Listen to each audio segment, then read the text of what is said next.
PSC ചെയർമാന്റെയും അംഗങ്ങളുടെയും ശമ്പളം വർദ്ധിപ്പിക്കുന്നതിനെ ആദ്യം ധനവകുപ്പ് എതിർത്തിരുന്നതായി cabinet not. കേന്ദ്ര നിരക്കിൽ DA നൽകുന്നതിനെയും ധനവകുപ്പ് എതിർത്തെങ്കിലും മുഖ്യമന്ത്രി ഇടപെട്ടതോടെ നിലപാട് മാറ്റി.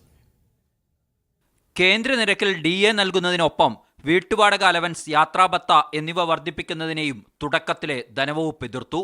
അപ്പോൾ കേന്ദ്ര നിരക്കിൽ DA നൽകാൻ നിയമഭേദഗതി ഉണ്ടെന്നായിരുന്നു പൊതുഭരണ വകുപ്പിന്റെ വാദം.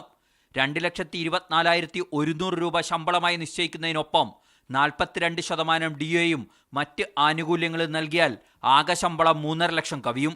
ഇത് ചൂണ്ടിക്കാട്ടി കേന്ദ്ര നിരക്കിൽ DA അനുവദിക്കാനാവില്ലെന്ന് അപ്പോഴും ധനവകുപ്പ് തറപ്പിച്ചു പറഞ്ഞു.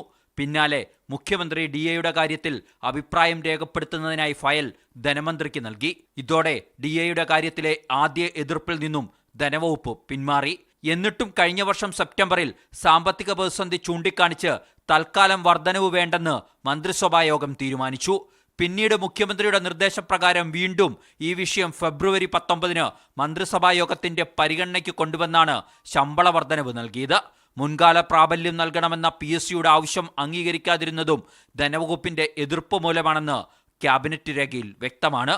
ഉത്തരവിറങ്ങിയതോടെ PSC ചെയർമാന് 3.6 ലക്ഷം രൂപയും അംഗങ്ങൾക്ക് 3.5 ലക്ഷം രൂപയും ലഭിക്കും. മീഡിയ 1 തിരുവനന്തപുരം.